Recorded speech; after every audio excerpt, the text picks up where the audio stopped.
What's up everyone, welcome back to the channel. Today I'm going to be showing you guys how I created a fall charcuterie board that's perfect for Thanksgiving. Before we get into the video, I have to go to the store to pick up a few last minute items for the board. So let's go to the store and see what we can find.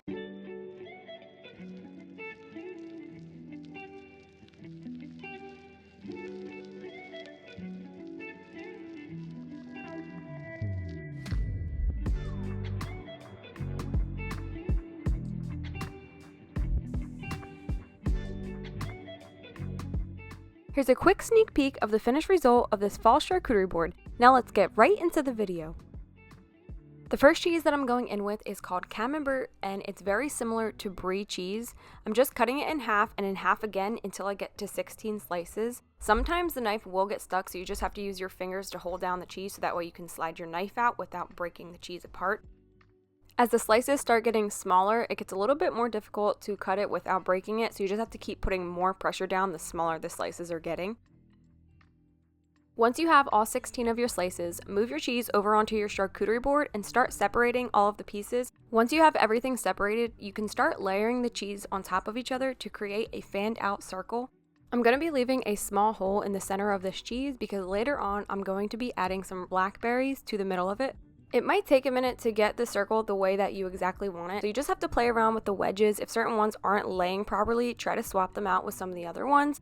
Once all of the pieces are laying the way that you like, use your hands to shape the outside into the way that you want it to look. I tried to get mine as close to a perfect circle as I possibly could, and then I just slid it over to the edge. The next cheese that I'm going in with is Gouda cheese, and the wedge shape of this cheese is perfect for slicing triangles to style a zipper. When you're slicing the triangles out of the Gouda cheese, you want to try to make sure that they're all the same thickness, because when they are not the same thickness, it's not as easy to style the zipper, but if you can get them the same thickness, the zipper will be sturdier. Once I finished slicing the triangles, I started styling the zipper. And to do that, you just lay the triangles on their sides and alternate the direction that they're facing. When I was finished styling the Gouda, I placed it onto the charcuterie board, but I made sure that it wasn't too close to the Camembert cheese. Moving on to meats, I'm going in with Italian dry salami. This seems to be one of the fan favorites. Found that it's one of the meats that gets eaten the quickest on any of my charcuterie boards. I'm going to be creating a salami river, and to do that, I'm taking each piece of salami, I'm folding it in half, and then I'm folding it in half again. It creates a little triangle, and once you have that triangle, just continue layering them on top of each other. I thought it would look really nice next to the Camembert cheese, so I placed the salami river right next to the cheese and I wrapped it around about half of the Camembert cheese. I added a few more pieces to the salami river, and sometimes they start to unfold, so you have to squeeze them really hard in order to get them to stay. Using the same salami, I'm going to be creating a salami rose. You put 4 pieces on top of each other and then fold them in half, and then you start rolling to make the center of the rose. When you're rolling up the center of the salami rose, the tighter that you can roll it, the better it will stay. Once the center of the rose is all rolled up, just squeeze the base of the bottom of the rose so that way it helps the center stay together. To create the rose petals, all you're going to do is take a piece of salami, fold it in half, and then wrap it around the rose. Continue doing that and overlap all of the petals, and do that until you like the way it looks. I used a couple of toothpicks to stick into this salami rose so that way it would stay together. Sometimes they stay together without the toothpicks, but this one kept unfolding, so I thought it would be a better idea just to put the toothpicks in there. I crisscrossed the toothpicks into the shape of an X, so that way all the petals were covered and they were all held down tightly. I put the salami rose right next to the Gouda cheese on the charcuterie board. Next, I'm going to be moving on to crackers, and I found an entertainment collection that has multiple different crackers. It was perfect for this charcuterie board. I put the round ones right next to the salami river, and then I picked up some of the other ones and stuck them right next to the salami rose. Now it's time to start incorporating some fruits to the charcuterie board. I sliced the apple in half, laid it flat side down, and then just started slicing it into apple wedges. I did the same thing with the other side of the apple, but when I sliced it, I made sure that I kept the core out of the apple slices. I layered the apples up and I laid them right in front of the crackers. I also placed another stack of the layered apples next to the round crackers. I'm going in with some blackberries, and I always love to add them to the center of the cheese. I continue adding them into a few more spots around the board next to the crackers, and then also behind the Gouda cheese. It takes a second to get them to lay properly, so that's why you see me going back in with different sizes, and then at the end I ended up taking a few out because it was too many. I found these cranberry pumpkin seed crackers, and I thought they would be perfect for a Thanksgiving charcuterie board.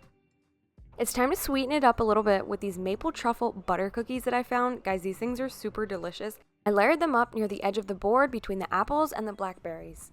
I also found these maple shortbread cookies, and they're shaped like leaves, so I thought they were perfect for this board. I layered a few on top of one another and put them next to the cranberry crackers, and also another stack next to the apples and the other kinds of crackers. I decided that I needed to add some more apples to this charcuterie board, so I sliced them up the same way that I did previously.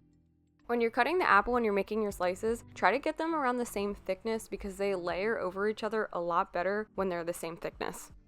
I added them to the center of the board, and I thought a great spot would be right in front of the Camembert cheese. Since this is a Thanksgiving board, I definitely had to add some cranberries. I added a ramekin to the board because I'm going to be filling it with pumpkin butter later, and I also took these apricots away because I didn't like the way they looked here. I added some more apples to the center of the charcuterie board along with these pumpkin cheesecake sandwich cookies. I played around with the placement of them until I liked the way they look. I'm starting to fill in some of the gaps and the spaces on the board, and here I went in with some apricots. I added some more blackberries to the board, and I thought they would pair nicely with the cranberry crackers, so that's where I added them next to. These chocolate hazelnut cream-filled rolled wafers are super pretty, and they're also delicious, and I thought they would go very nicely with all of the other things on this board. Now I'm going to be adding some green grapes to the charcuterie board. I chose green because I thought it would give a great pop of color. I tried to spread them out throughout the board so that their pretty color would be incorporated throughout the whole entire board. I filled in a small gap with them between the cheese and the crackers, and then another one next to the blackberries and the apples.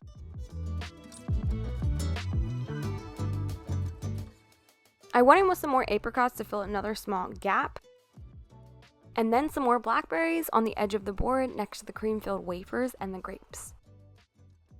We're getting so close to the final result, but here I'm just going around with some grapes and some cranberries, filling in any of the last minute little gaps and holes that I see so that way the board looks super full. I added a few more grapes to the bigger bunch that I added earlier.